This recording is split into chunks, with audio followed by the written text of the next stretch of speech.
Good morning, good evening, depending upon what part of the world you're in. If it's Friday, it is the CEO series where we bring together the most phenomenal people that talk through and give you some insights as their careers, their leadership philosophies, and all those kinds of things. So, our guest today is Anna Bojdan, who's an exemplary leader in the technology service industry. She is the global people analytics lead for a company based in UK.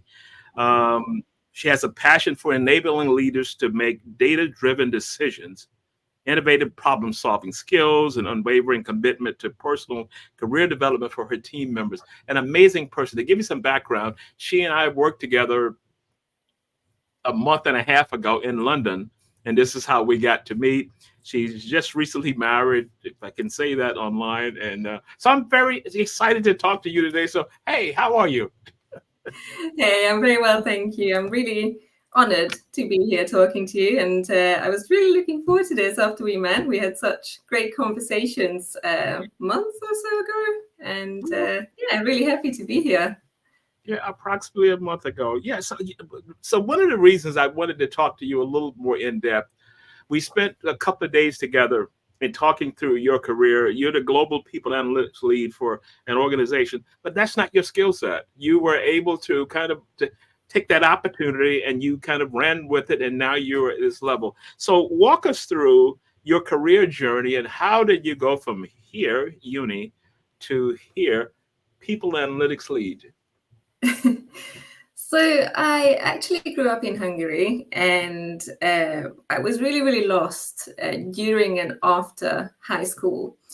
And at the time, during high school, I actually wanted to be a fashion designer. So it had nothing to do with analytics, had no idea about analytics at the time. But then I realized that it wasn't realistic for various reasons. I didn't progress with that, and I picked IT instead, to honor my inner geek instead of the designer. So computers and technology only just started blowing up at the time, and I thought it was something really, really cool. But still, I had no idea about what I wanted to be when I grew up. I was interested in everything, but not interested enough in something particular. So that's when I decided to move to the UK and just be independent and find myself, discover myself properly. So I didn't actually go to uni. I was working at Subway at first, and then at bars, just trying to pay the bills, trying to survive. And then I worked at a call center. That was a private medical company, and I'd say that's where the magic happened. Because an opportunity came up for an MI role, and we called reporting and analytics management information MI back then. So, I put my hand up and I was like, hey, I'm quite good with Excel. And I had to do this Excel test and an interview, and I nailed it and I got the role. So that was my first step into analytics. And, that was my this is it moment, I think, that realization that I love playing with data. I love obtaining it, breaking it apart, and then building something back from it that can tell a story, that can give people insights. And I loved it. Felt like a little detective analyzing data. So yeah, then I had a little bit of a pivot. And because most of my role got automated, this was years ago, and I'm sure that a lot of people are going through something similar now. Yes. But yeah, my role, most of it got automated. And I took a step back and I thought, what would I really enjoy? Should I try something new? Am I finished with this self-discovery?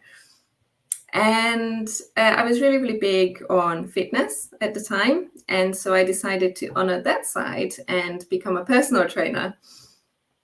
So I went on to do a course, and, again, I realized that, hey, I like to eat and I have bills to pay.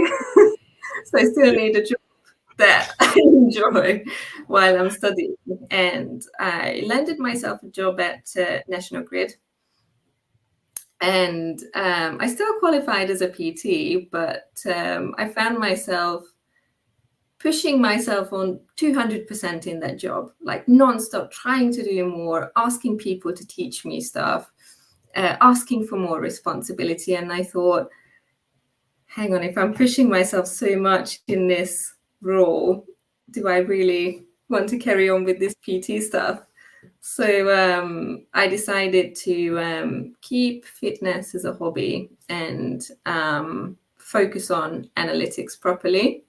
So that was, again, I think, a big moment there. And I was part of a team analyzing data on the electricity networks, power grids, and I didn't really fully understand it all, but I knew that I loved the analyzing side. Yeah. And then an opportunity popped up as a HR data analyst role. And that was my brand new, this is it, my third, this is it, I think. Because I realized how interested I was in people data, and I got the job, and it just came really natural to me to transform people data into stories and insights and present them to leadership, even at a junior level. Yeah. So yeah, and then ever since then, I've been focusing on this career journey and trying to just be better and learn as much as I can in this space. Wow. I find interesting Excel, good at Excel. You were able to kind of talk your way into a role. And you said personal training, I like personal training. So I tested that, and that was cool. But there was still that yearning to go back to the other side, and you tried it, and you found your so-called sweet spot into this place that would propel you to where you are today. I mean, that was a lot. When you look back on that was a lot of decisions you made to make changes and change your trajectory. Yeah, and I think, actually they're not that far. If I think back a lot at personal training, and it wasn't just personal training, it was delivering group exercises to people. Okay. And I think doing that also helped me really realize that I love leading people. Yeah. I love that feeling that, I'm inspiring people. There is lots of pairs of eyes on me, and they're looking at me for direction. And I realized how I was actually good at it, and I really enjoyed it. It gave me something, and I was giving others something as well. So that passion from that enabled you to build at a starting point and rise inside your organization. So do you still pull back on that? I'm inspiring people as my storytelling is coming through. I'm inspiring people as to what's important. Yeah, that's right.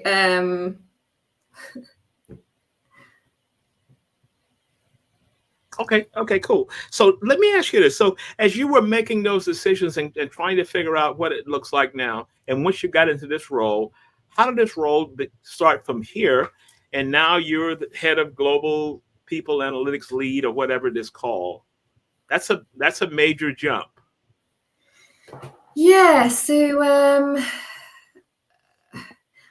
at this company, I started in a business analyst role. So it was a HR transformation program, and my role was to understand data challenges in HR, look after reporting. And as I was doing that, I ended up naturally putting this structure together, that this is, documenting where the issues were. These are the solutions I'm suggesting. This is how I think we could move forward from these as a company. And I realized that establishing a people analytics team would be the best way forward. So centralizing HR reporting and having actual governance and structure around it. So that business analyst role, I would say, slowly evolved into that. And obviously, I pitched that idea of establishing this team and all of my plans and strategy around it. And eventually, I got to have the opportunity to make it come true and establish the team. That's awesome. Here's a thought. You said I pitched that clarity to the plus ones, and they bought into that. How did you feel in thinking? I have a thought that this may work, and I want to move this forward. That's kind of a pivotal moment of your career to say, you know what, I'm going to go to the powers that be, and I'm going to say, I want to pitch this approach, and they were able to buy into that. That's huge because that changed everything, right? Yeah, thank you. So that was, I felt like it was one of those for me where I just had to go for it. I knew it was a big step. I knew it was, I wasn't sure how realistic it was. Let's put it that way. Yeah. But I knew that was my goal. I had I don't know how many year plan at the time, and I had this idea that I wanted to have my team by a certain age and be at a certain level by a certain age. And I actually achieved that a bit sooner with this. So I knew I had that goal and I knew what I wanted to achieve, and I saw the opportunity. It wasn't just for me. I did actually 100% believe that it was the right thing to do for the company. And yeah, it worked out. So I think, when an opportunity like that comes your way, you can either shy away from it and be like, oh no, this is too soon, this is too big, or they're never going to believe in it, or you just try it. And the worst thing that can happen is, you have to still carry on working on it for a little longer, but just don't stop believing in it. My father always said there was three options. You always ask for everything you want. He said there's either going to be a no, yes, or a maybe. And you keep coming back until you change one of those dynamics. I never ever forgot that. And that's kind of the step you were talking about. You knew you had a big idea, and I try it. And if you tried it and they didn't buy into it, you're still going to be there. And maybe I will try it again, or maybe I will find someone else to listen to me to move forward with that. Yeah. So there was actually someone contributing to that mindset at the time because, I did have those thoughts, obviously, that, oh, should I even try? Are they just going to laugh at me? Or, all those thoughts that probably anyone would get. And then I remember I think it was a project director at the company who I was having a chat with. And he was asking if I owned a house. And I was like, no, I can't really imagine that happening for me, that I'm on a junior level, I'm not earning that kind of money, and I can't really see that happening anytime soon, that I would be even leveling up in my career. Yeah. And he looked at me and he said, you never know. Just think about this. You never know. Yeah. And I really, really took that away. And I thought, why am I talking myself down? Why am I not telling myself, yes, I will get there. Yes, I can have that. Yeah. And so I changed that mindset there and then, and started pushing myself towards those goals and have those achievements. Yeah.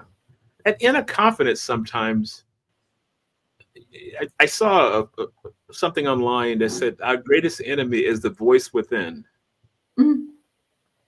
And I never forgot that, because, we have ideas, but there's that inner voice says, oh, you can't do that. You're not prepared for this. You don't have the credentials to do this. But my thing is, go ahead and try it. All they can say is yes, no, or maybe.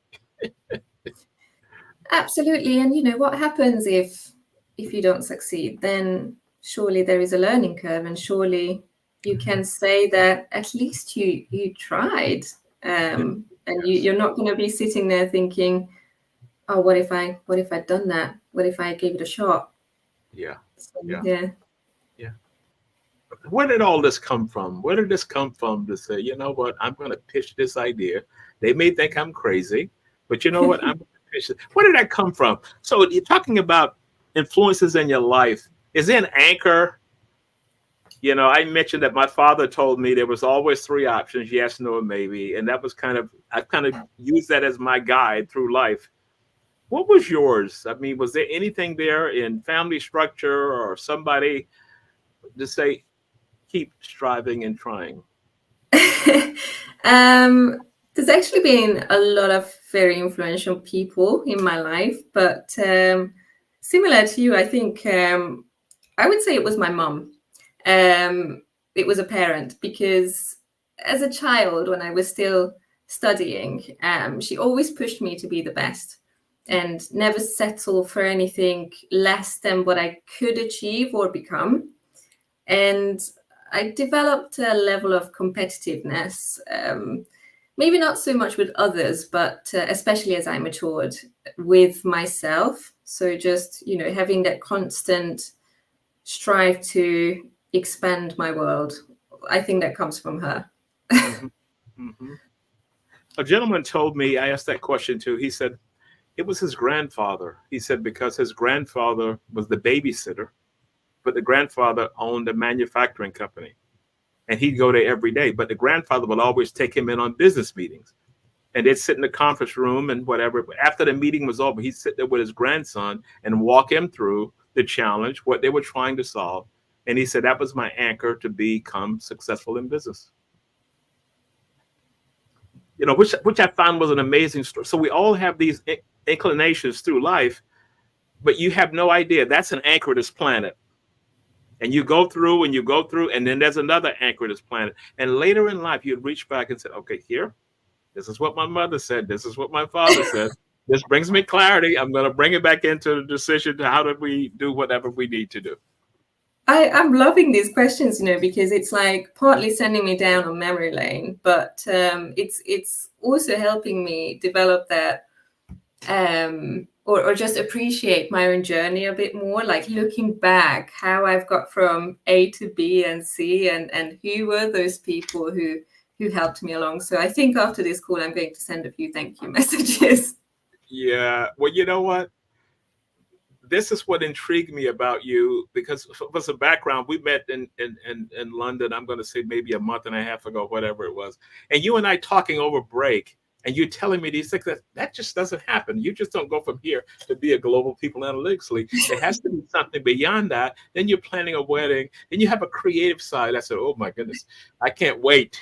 I can't wait. And when I told you that, I said, I want to talk with you a little more on the show. This is why it came about, because when you look at your career and what you've accomplished, and there was a lot of zigzags, because we always look for the straight road, and it's never that way. No, and it shouldn't be, I don't think it should be, because I think it's very rare that someone is very strictly only interested in one particular thing, and people change. We're all on a journey our entire life, and you naturally doubt yourself in certain things, or naturally start being drawn towards different things, and there is nothing wrong with exploring them.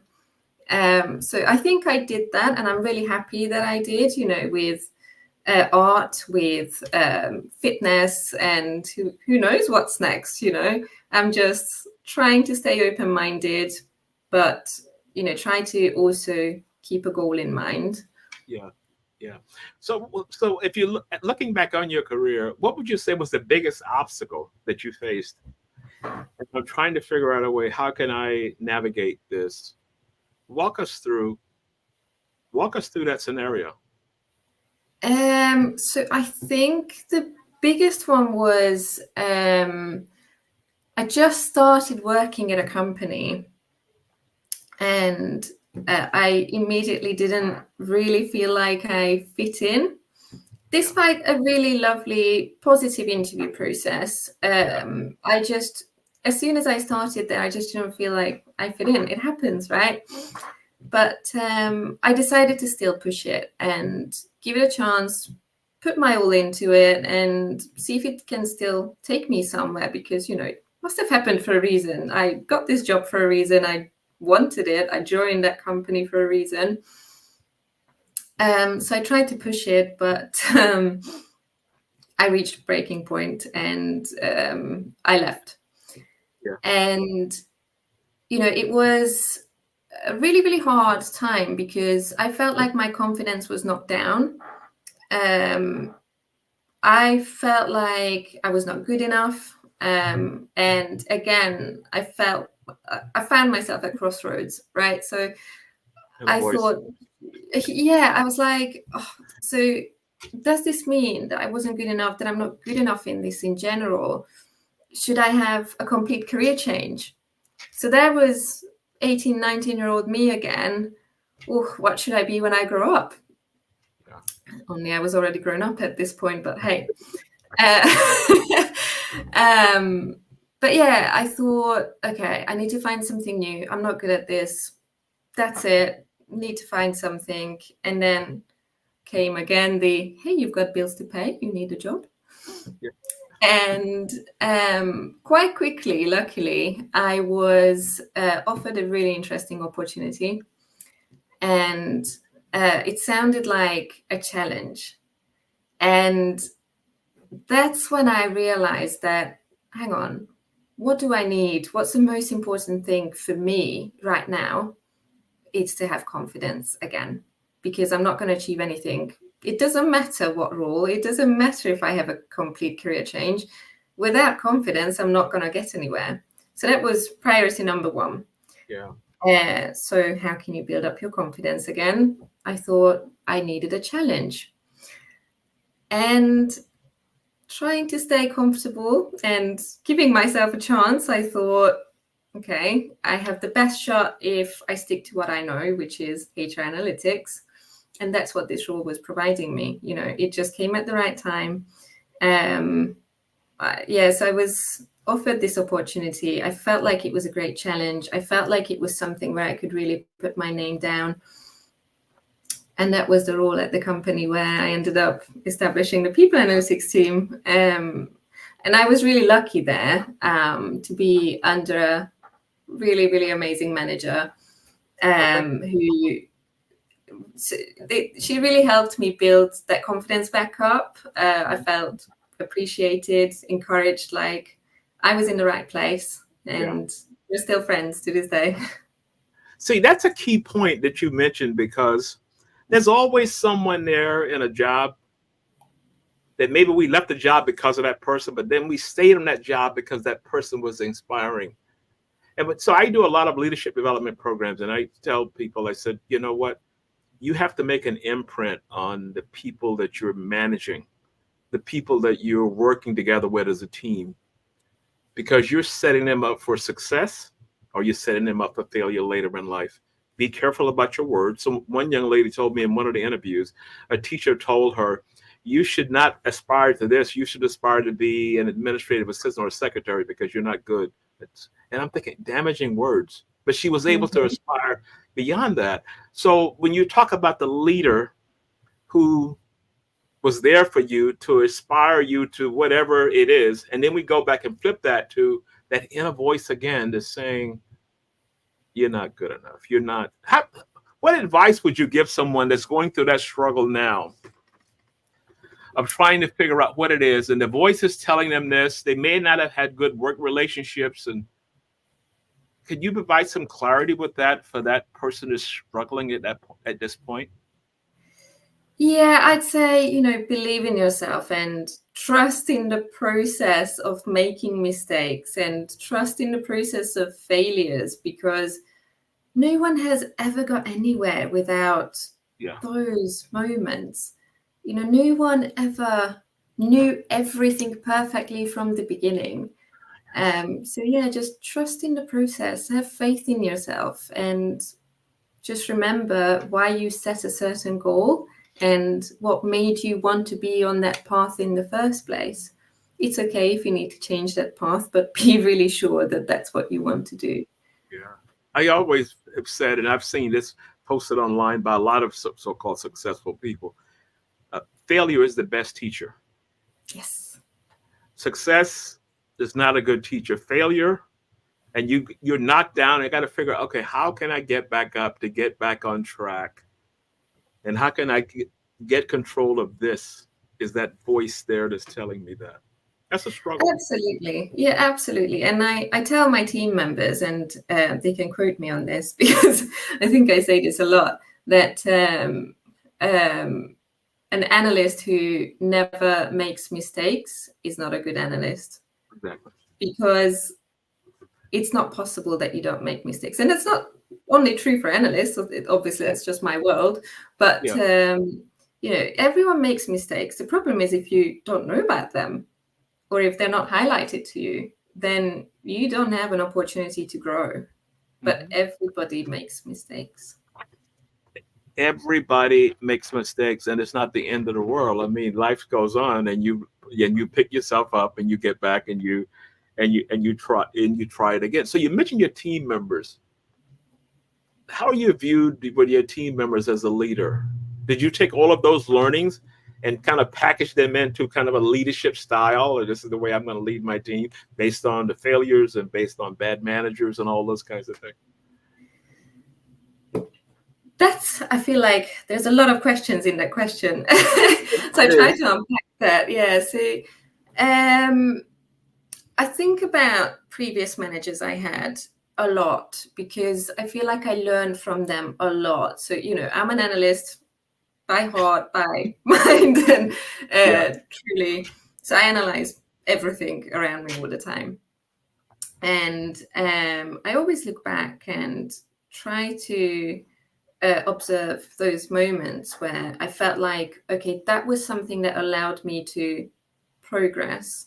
And then also the negative side of things that, when I had that manager do this and this to me, that really pushed me down, and thinking how I can apply that to myself, my team, and what are the do's and don'ts for me, and how I view them. And this is another element there that is really important, that diversity of people, that whatever works for me doesn't mean it's going to work for everybody else. Everybody is different. So I think as a leader, you really need to know your people, your team, and understand what personality types they have. What are the things that motivate them? What ticks their boxes, and how you can work the best with them to bring the most out of them. Because then, if they are happy and they are motivated and they're inspired, then you're going to have a high-performing team. So, if you think about yourself, that when do you perform the best? When do you deliver the most work? It's when you're happy, when you're inspired, when you feel like you're in a good place, when you're provided an opportunity to learn and grow and have achievements, a sense of achievement. And that's what I'm aiming for, to create that environment for my team. We always say that this show it's been called a leadership masterclass, and you just gave us a nugget there that kind of talks through everything. Because when you manage 12 people, 12 different individuals, 12 people that have different thoughts about careers, 12 people that has different thoughts about struggles they're going through. And as that leader, you're trying to get a sense of who they are. Yeah, I've not had a chance to manage that number of people just yet. I say 12 because they kind of popped up from someplace. Yeah, absolutely. So I think, I always think about what I want in a leader. I think that's like a two-way thing. So when you think about what kind of a leader you want to be, you have to take it back to, how do you picture a good leader? What are the qualities in them? And I think you want somebody who you can look up to, like a role model, right? Somebody who you respect and you look up to. So that's I'm trying to be that that person. Okay. That's cool. You've made so many transformations and you've gone through all of these things, but I want to discuss an issue that we talked about. I drink a lot of coffee, you know, that's what it is. That's what it is. Yeah, I want to discuss an issue that we talked about with the creative side. That's a journey for that. And if I may say, you just got married and you designed your entire wedding. That design piece was always there. I'm analytical in what I'm doing, but there's that creative side. So walk us through the dual dynamics of I'm doing this, there's a passion here, but there's another passion here. And even talk us through the bouquet. Because I find that was so interesting. Something as small as a bouquet, but it when you told me that story and knowing where you sit, but it's a bouquet that I'm for my wedding. I thought that was so powerful. So the creative side and the analytical side, I think it's one of those like this. It's similar to that fitness side, right? So I think everybody has, well, most people have all kinds of different interests, and normally people pick one that they stick with or two, and the main thing is you always have to decide what is that you want to focus on as your career, as your profession, and what are the things that you want to keep as a hobby. Like we can bring it back down to as simple as a lot of people like to play video games, but probably don't want a career as players, or I don't know. I'm not very familiar with that world, but it's about, again, that decision in your head, and you know, nothing is stopping you from swapping them somewhere along the line if you feel like you need to do that. And to talk about the bouquet, so I felt like I haven't been nurturing that creative side of me for a long, long time. And we got engaged at some point last year, and I started in my head straight away planning my wedding, and I am extremely detail oriented and a perfectionist a little bit when it comes to things like that. And I had this concept of the perfect bouquet, what flowers I wanted in there, how I wanted it to look, the size and everything. And I started looking for it and I just couldn't find it. I swear I looked at hundreds and it just didn't exist. So I thought, right, I've got two options. One, I give it up and go for second best. Or two, I try to make it a reality, and I am going to try to create that bouquet that only exists in my head. So I did that. I've never done anything like it before. So I used artificial flower pieces that I ordered online, and I was just playing around with it, putting it together in different ways. I bought a glue gun, which I felt like was a childhood dream come true. And yeah, I made it, and I was really, really happy with it. It was mine. It was me.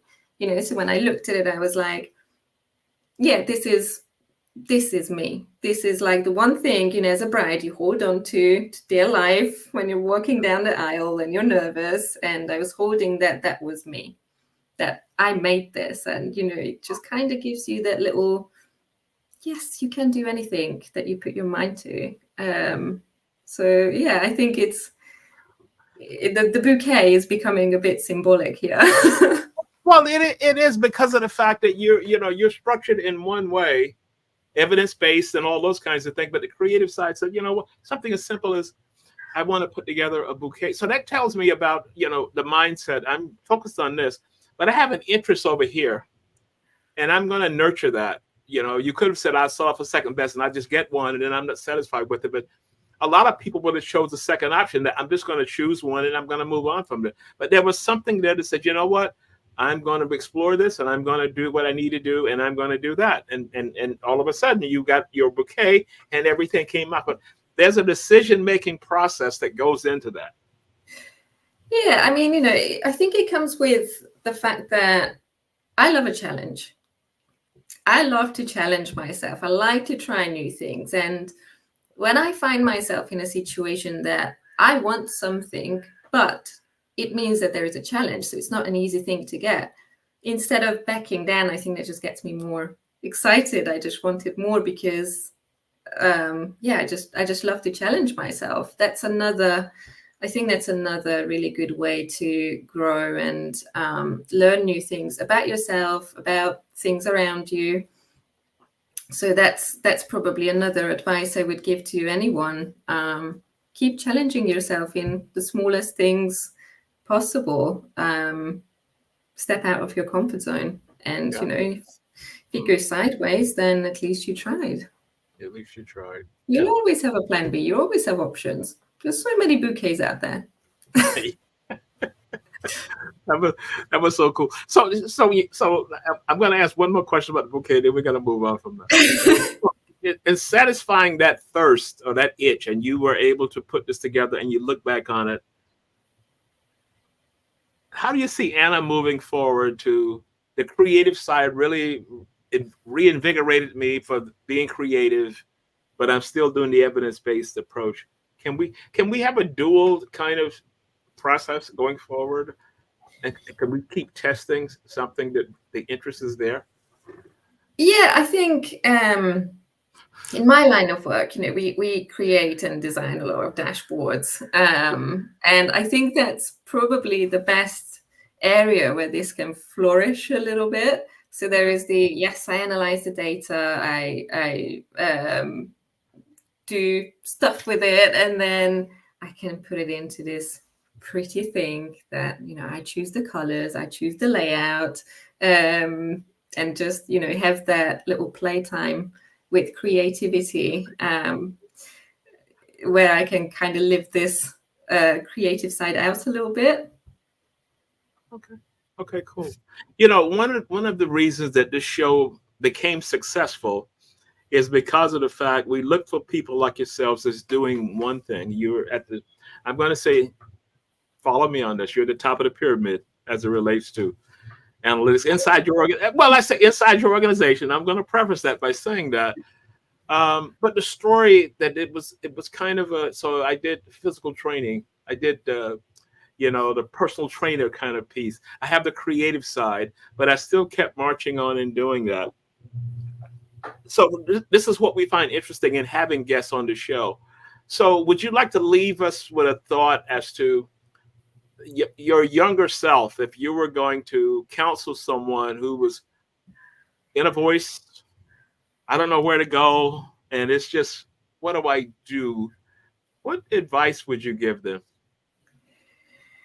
I think it would be quite close to what I said earlier when you said about what advice I would give to people who are finding themselves at crossroads or after a failure. It's that, if I could look myself in the eye 10 plus years ago, I'd say, please keep believing in yourself, and it's okay to fail. It's good to fail sometimes, because that's where you can grow from. And don't punish yourself. Don't beat yourself up about every little thing that didn't go well, because that's exactly what's going to take you to where I am today, future me. Yeah, to the role that you have today. So in closing, I want to ask you, because there's so much talk about AI and chat, GPT and all those things, how do you stay ahead of the curve in this whole AI scheme? What does your learning journey look like? Do you read a lot? Do you webinars a lot? Or how do you stay abreast in all of the innovation and change that's going through in your particular space? All of the above. So I read articles online. I attend webinars, online conferences, in-person conferences. It's interesting that you just mentioned AI, because just this Tuesday, a few days ago, I went to a HR leadership dinner event where so it was a group of HR leaders at a round table, and we were discussing the challenges AI can bring to HR and related topics on AI in HR. And I think that's one of my most favorite things to do, because you can read a lot online, and you can, you can explore these technology advancements in your own time. But having that opportunity to talk to like-minded people in similar professions at different companies around the world, and understanding if they are facing similar challenges as I do, how they overcome them, and having those conversations and giving each other advice, I think I find that the most valuable. Mm-hmm. Yeah.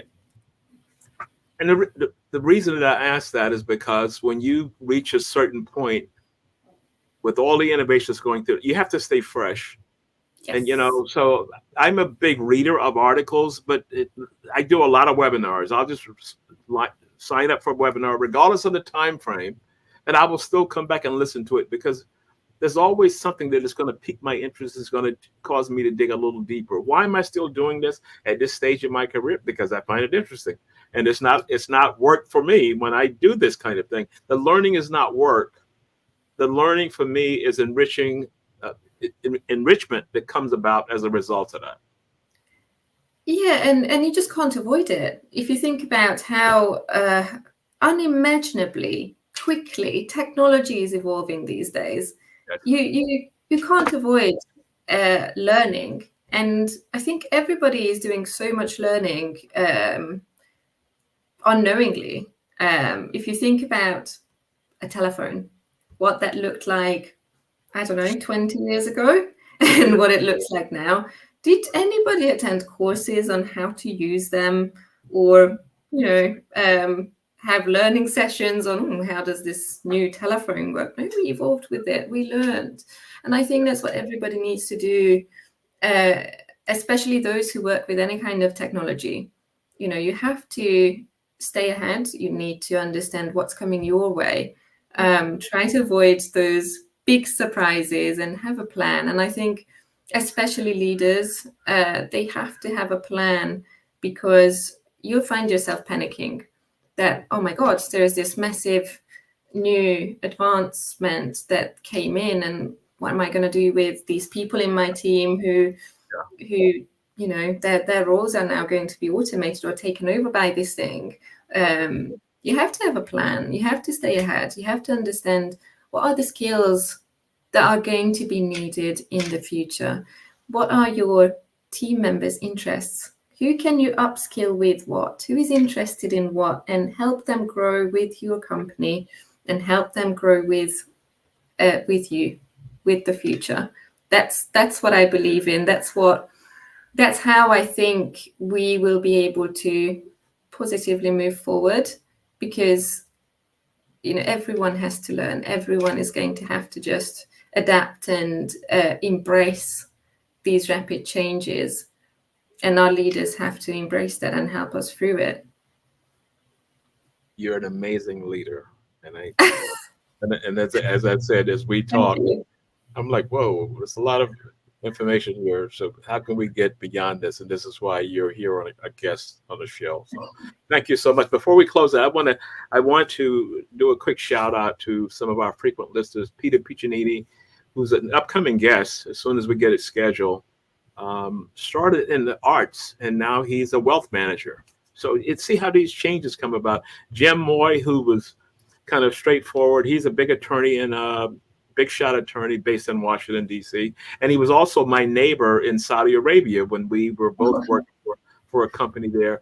But we have people across the globe listening in. And I always tell people, please listen every Friday at 9 a.m., 5 or 6 p.m. in Dubai time. But listen, share it, because it's been called a leadership masterclass. And you basically brought it all to the table today. So thank you so much. As we close out, I want you to hold on. And for all of our guests, we'll see you on next Friday, same time. And thank you so much. Thank you. Thank you for the opportunity. Okay, cool. Take the CEO series with you anywhere, anytime. All episodes are now available on Apple Podcasts, Spotify, and major streaming platforms. It's not just an interview. It's a masterclass in leadership.